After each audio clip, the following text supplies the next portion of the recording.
Client tomumalirize. Client oyo mwise malaya. Yetunda. Anti angambye waneno yabadde azzeewo kumuyigiriza bubaddi bulala. Yene yewa sera. Toyogera nnyo. Yene wabadde ne mba naze kuyiga kimukwatirako. Golaba tunali bwerere. Wanjiga. Byebyo. Kati lesoni zaakomyawo tadde mu kufuna ndala kuba eno teyaweddeyo eri complete. Ulidde babaddewo lesoni. Kati ate ffe abaagala okuyiga.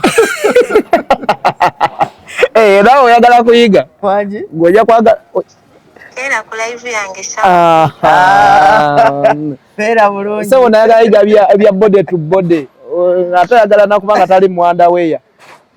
Musibye mutya mwenna abatulaba amanya nze Jonas Ssentongo maniriza ate nate ku mukutu gaffe omuganzo gwa Tindi Files gwonna yakatwenga kugendera ddala mu maaso okubanga ate osubscribinga ine ensibuko y'ebirungi ate era n'ebyesanyu.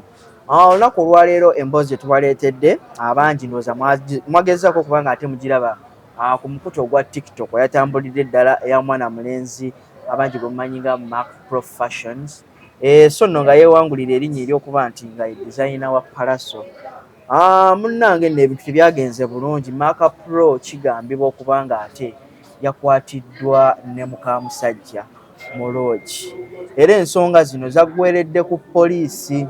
So nno Mac Pro yateereddwa era olunaku olwaleero munoonyezzaako. Agende ddala mu maaso n'okubanga ate atunnyonnyola bikyabwe byalabise okubanga ate atwala mukamusajja wuuyo paka ku buliri paka mu lodge. Ate owaaye basinkana batya n'ono mwana muwala. Anyways, Mac Pro soka obuze ku bantu ali tolekere kyekisuleso olunaku olwaleero. Buuza kuba tulaba. Kyosoose nakyo kibadde kiyinzise. Kiti ate kyogamba obyeganye bye wakoze.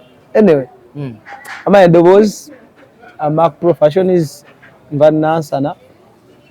Ate nga nkola ne Palaso. Abamanyi ka boutique kafa we Nansana. Mutukolera opposite Opportunity Bank. Omanyi wawe mwensibuka awo Nansana mu store waawo. Nawo ka boutique kali awo mu container awo. Abaana bamanyi we twambalira awo. Bwayambaza Palaso. Byonna era waba ina bya yeetaaga mu kugira nze ndi wawaka ndi mwana wawaka. Kati nzo nyambaza ddi? Oba engoye z'ennyambala tozirina? Wagezaako okunoonya like aba designer abalala. Nze wanneesonyiwa. Sirina ngato z'ennyambala zijeza miliyoni 3.5 nazo. Bannange. Era bwebula tugitumya. Naye nga tetusobola kulemererwa kwambaza muntu abazze ng'alina kintu kyayagala. Olaba ne ku dduuka kuyinza okubaako waliwo ebitaliiwo. Ne bw'ojja n'oŋŋamba Maka njagala kwambala bwenti ne bwenti. Nfuba nnyo okulaba nga ntuukiza kyemba ndi kuba nze ndi mu stylist, ndi musajja fashion designer. Gwe byonna mu byonna. Nze byonna mu byonna. Okay. Mac Pro olunaku olwaleero twagala otunnyonnyole. Ku byagendera ddala mu maaso n'okubanga mwana wattu bitrendinga. Vaako kutene mukamusajja. Amanya ye Sarah Sally. Ate tunagendera ddala wala. Soko tubuulire. Mwakwatagana mutya oba musinkana mutya? Tukwatagana tutya ne Sere. N'oli mukwano gwange ng'omuntu omulala kuba mmaze naye emyaka giri mu 5 ku 6. Nga kyali wange best friend. Mukwano gw'omuki obamu friends of benefit obamu best friend. Ngera bwe yakyogera friends benefit asobola okunyamba mu bintu bingi.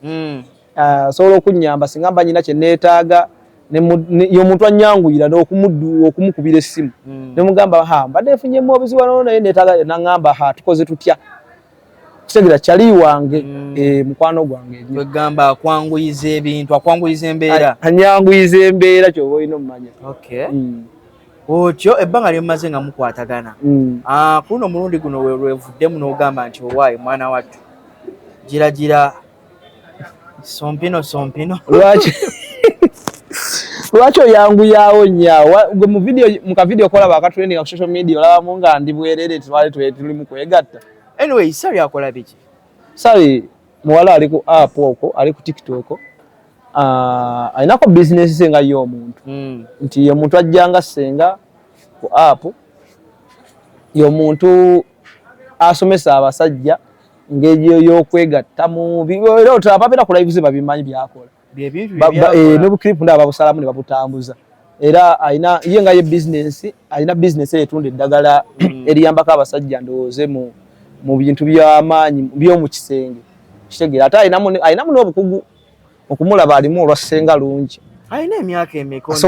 Simanyi, sijja kugamba nti alina emyaka emeka naye kimumanyi alabika yaweza dde 18 n'okwambuka. Kuba ebintu bino ebyobwassenga byetaaga abantu nga already balina experience, they have been in marriages before. Ne tolabanga bakoleramu, tolabanga alina ekyenjawulo kyagattako nti wabanga mwana ng'omulabanga omwana omuto naye ng'asobola okusomesa eggwanga mu ebintu by'omu kisenge ate nga n'eddagala alitunda. Naye ebintu byakola gyebiri si byakuyiiyirira. Gyebiri kuba alina abalwadde bangi bajjanjabye.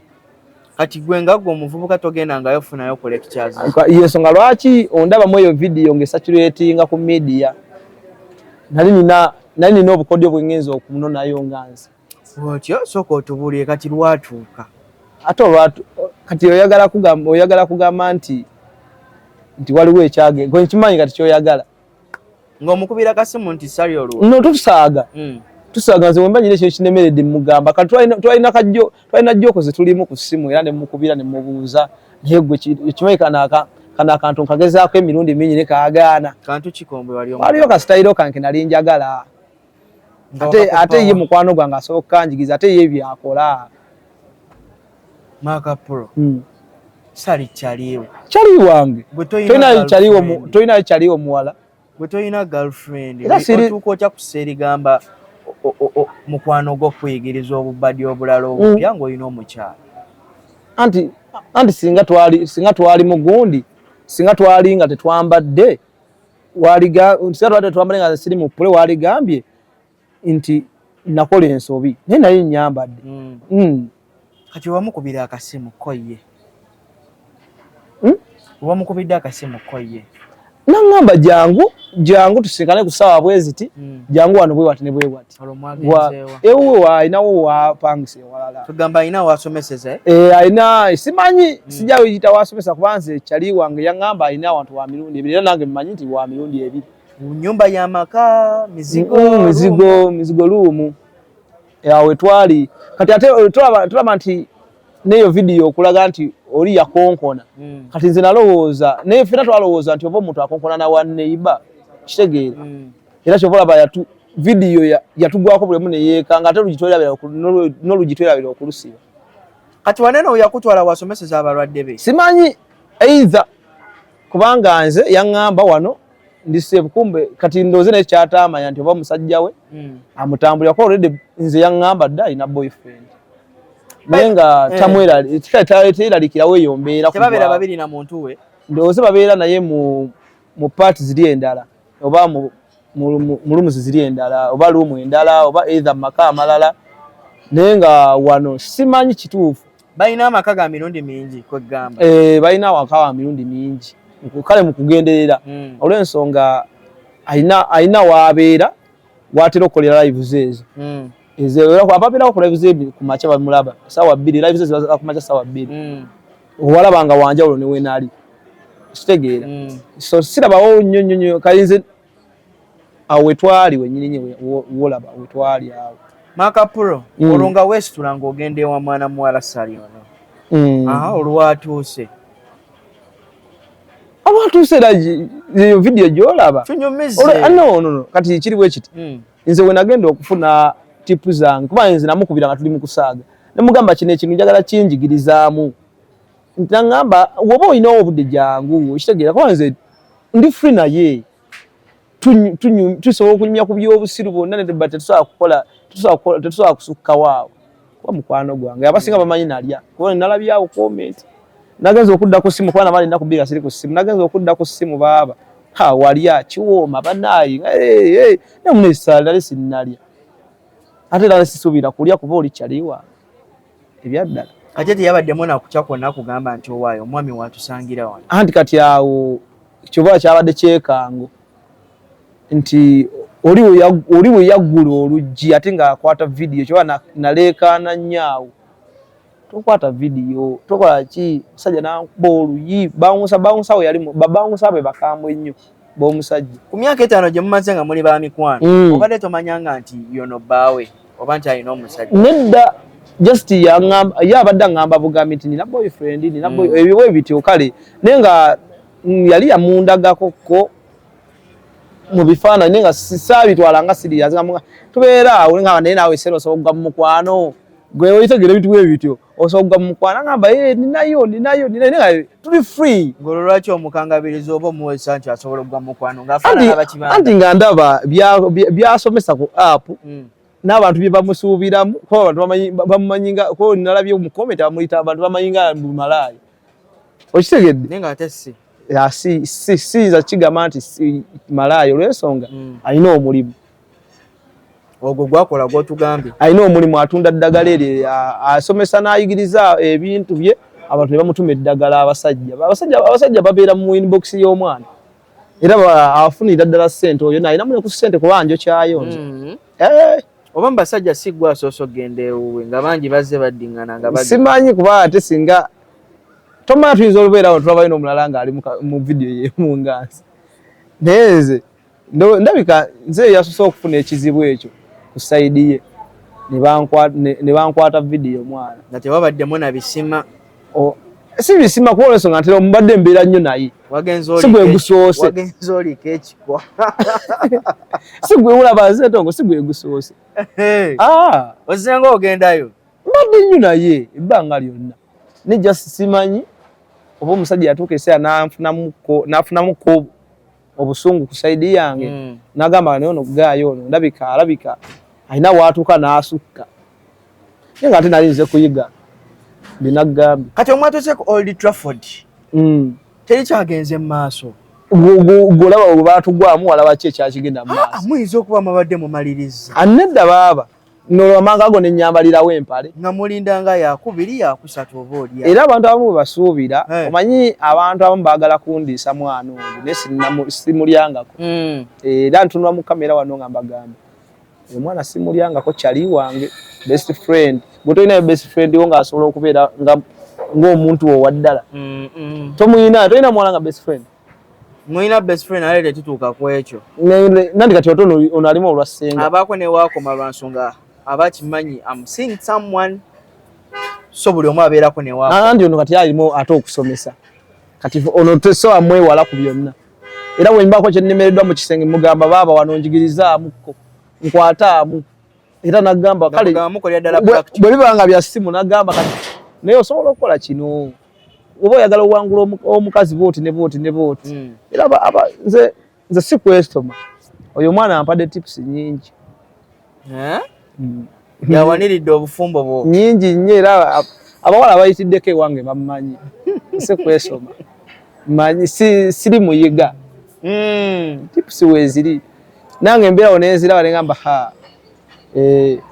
ekyo boolaba nze kugambye nti ekyo tekyatuliimu kuba newoolaba mudu zange zaali wansi kitegeeza nali nze kuyiga just kuyiga buyizi oba muli awo mwami n'akonkona oluyi alla okonkona tekyantiisa kuba nali manyi like waliwo omuntu ali mukonkona luggi lwa neiba walala naye okuggula oluggi twerabira odulookinga okuggula oluggi nga ate aluggula ali ku kamera oba aliwo yamuwagulizaako n'amugamba owaayi alabika mukyala weno either waliwo either yali yamuteekako abantu abamuketta kweyo oluumu kwatera okubeera ne kati gwe totya gwe oyinza otya okwesula n'ogenda ewaka w'omuwala wakirwa nibadde mufuna awantu awalala awali nga kugamba ng'ewuwo oba ewantu awala ne mubaka wakafuke nyina ewange tontera kundaba wange wenkolera lives ekiro era ewange ennyumba oluusi eri kuba nze ndi blue family era olaba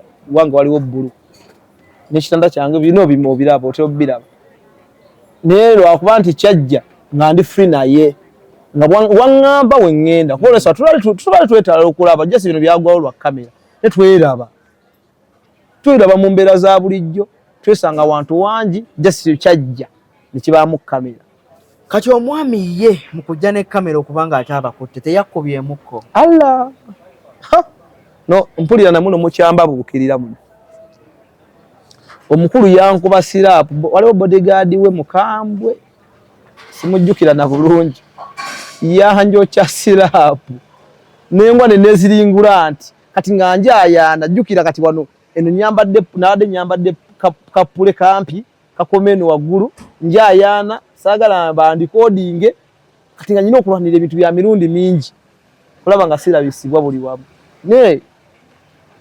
ne ba ekyo mu kisomobi video ne bagita ani akutute ku police yeye nyini yanvuga direct simaile je yantwa hai bannange olya bali babonereza sidda kusaa kudda nzera kati omuwala ngoli chali wange ngolino omusajja soka kungamba mazima nongamba bannaye maka tuli ba mikwano tuli ba best friend ne nayo boyfriend zengo sigenda kudda mu mpisa abasajja bannange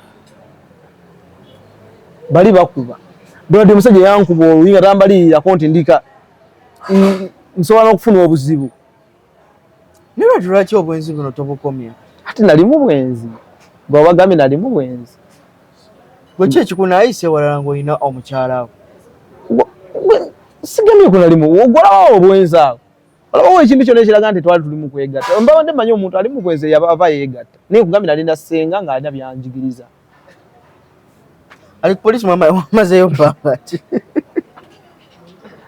polisi no namala ennaku zaade bbiri asiri online kwa nalina okucelebratinga birthday yange ku Lwokubiri ebintu byagwawo ku Monday so sina celebrating na birthday yange katono nnyo omuwala ye teyagezaako kubanga ate akuprotectinga nga gwe customer we era siri customer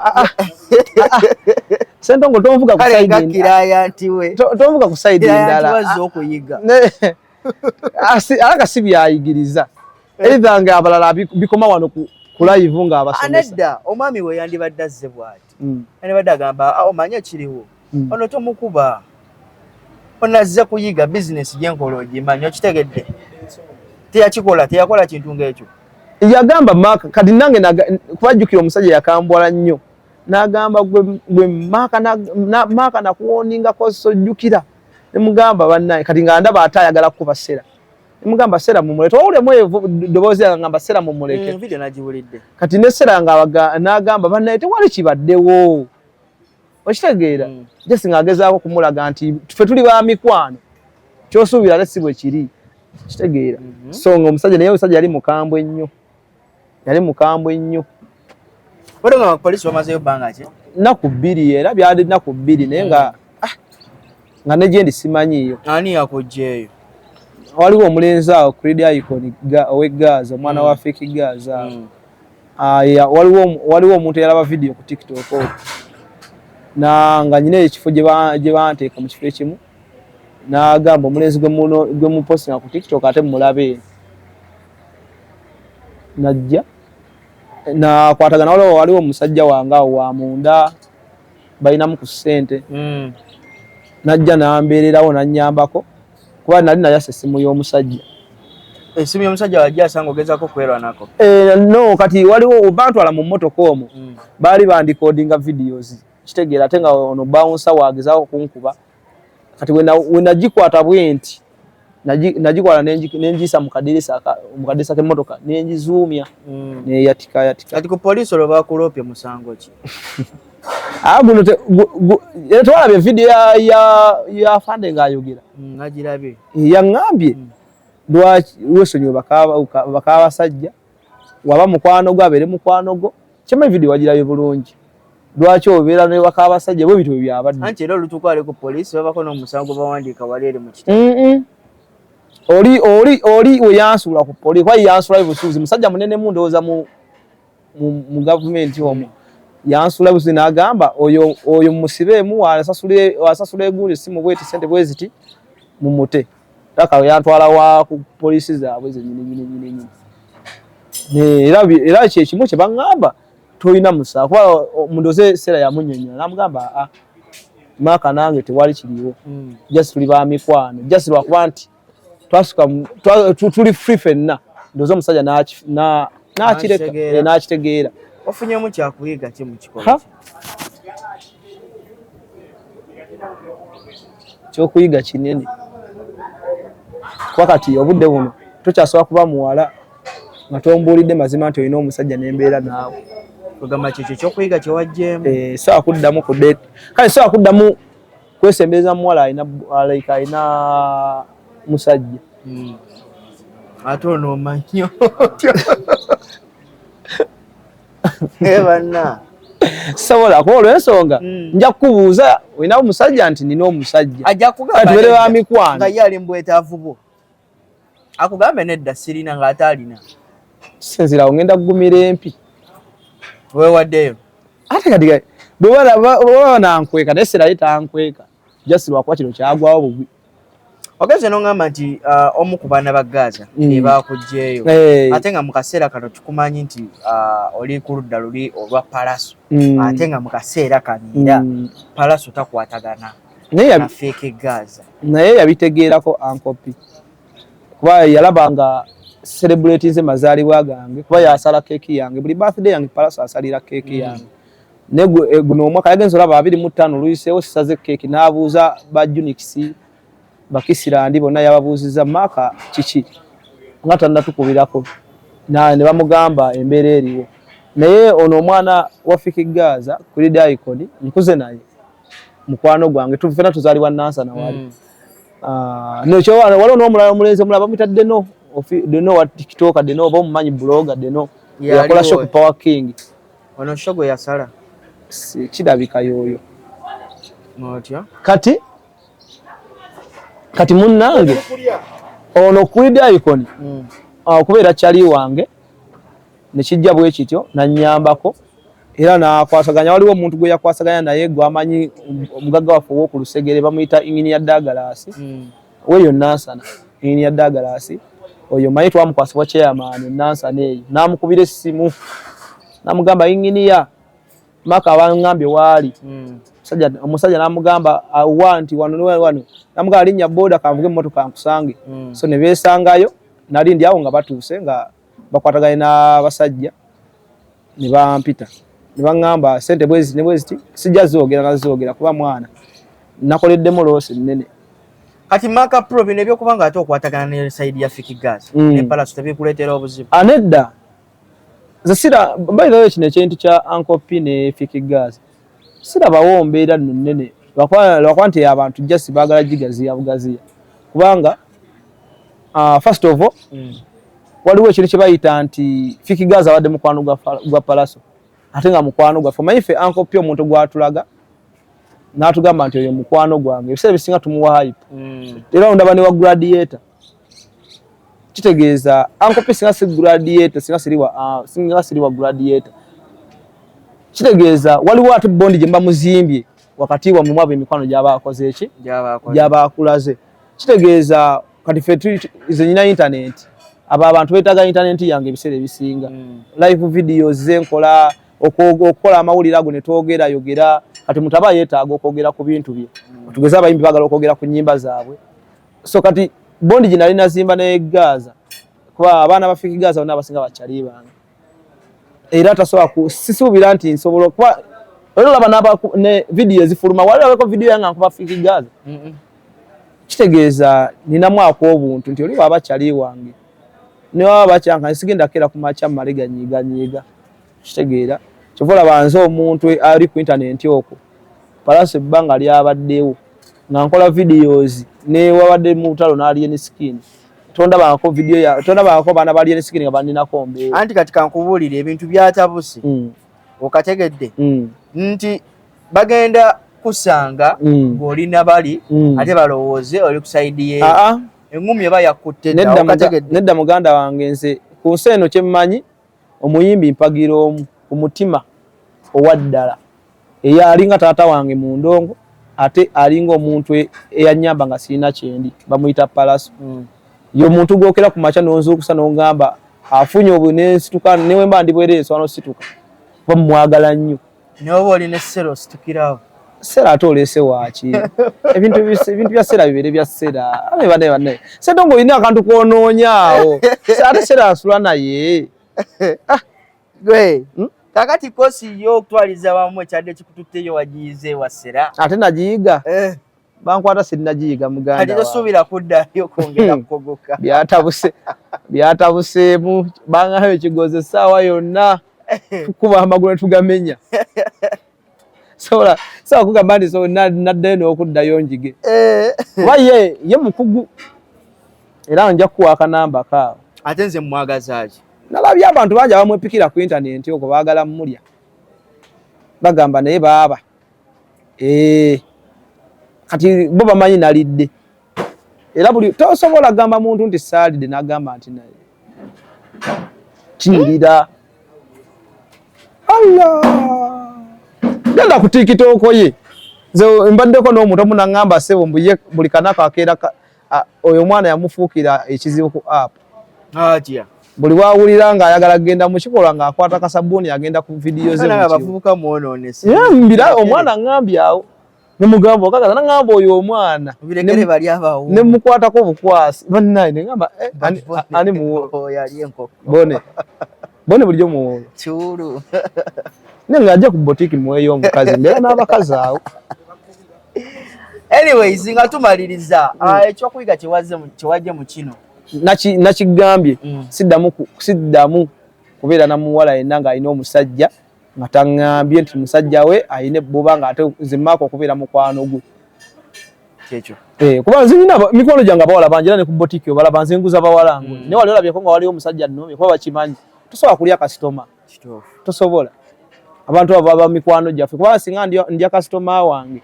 andeetera emitwalo 10-15 okudda waggulu kitegeeza bizinesi eba tegenda kuddamu kukola kitegeera so abasinga bakimanyi nti nze ndi friendly era nze olaba kati ngenda kukola birthday yange wangenda kukolayo show yange omanyi nina show gyenjagala abaana baŋŋambye tegeka tetuna celebrating amazaalibwa ago oli mu nnaku tegekayo oba tegayo kashow kale tujye tukuwagire bo baagala leke kunzizaamu so era osinga ojja kulaba pate yange esingako bawala ate basasula ojja kumpita nja kuyita ojabaawo I think ne wenaba cake ne Uncle Pia jabeera wasale cake naye nyinako abayimbi bangi batomudi bamiki bonna baŋŋambye makakola tugenda kujja tubeerewo kitegeeza kunaba kusasula ku mulyango abantu bali ready okunsupportinga muko ku nsonga ya Sera abantu abasinga balowoozezza eno stand ate nga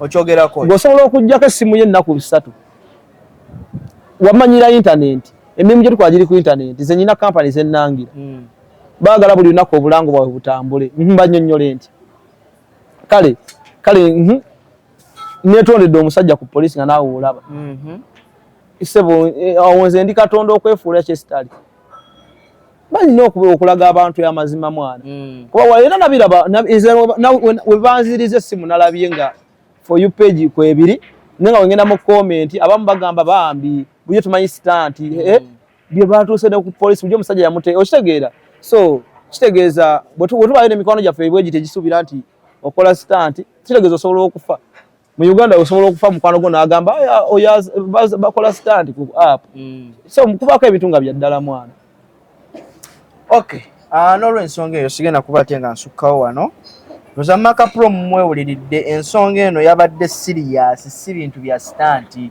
bamukutte ne muka musajja gwayita best friend nga bagenze okubanga ate amuyigiriza oba oli awo ndowooza obukodyo afune ate experience makage n'essaawa zino mukyayogera n'omuwala mukubire esoko mukubire twogera mukoko naye mukubire oyagala mugamba ki yuno nakati na so wadolooza mbu ampalana mubuuzeekaawo mubuuzeekaawo essimu gisse wano tuli ba mikwano nnyo tulabe yesera Sera Hello. ki ekiriwo oli free oli free Ndi waka. oli waka kati kitegeeza bano kambaleke kuba bambadde manyi n'empuli yange yeebase Ndi waka. Teweebase kitegeeza by sawa nga 11 osobola okubeera free Bakyayagala interview. Bamaniriza batya? Just adda yagala just kupushingamu just naye nga tewali kinyo talina sente Wamma Sarah. Wanje. Nze bampita Jonas Ssentongo ndi ku interview ne Maka Pro wano mbadde njagala kakasa oba ddala mukyayogera. Kyogera. Muli mu mbeera nnungi tewali buzibu bwonna. Wanje? Yesebo. Naye ng'ate lesoni yabadde mulese bwo teyagimaliriza kati munaagiddamu ddi?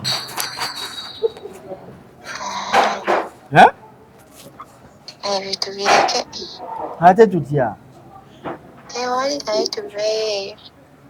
Kiraya nti tomumalirize. Kiraya nti oyo mise malaya yeetunda. Anti aŋŋambye wano eno yabadde azzeewwo kumuyigiriza bubaddi bulala.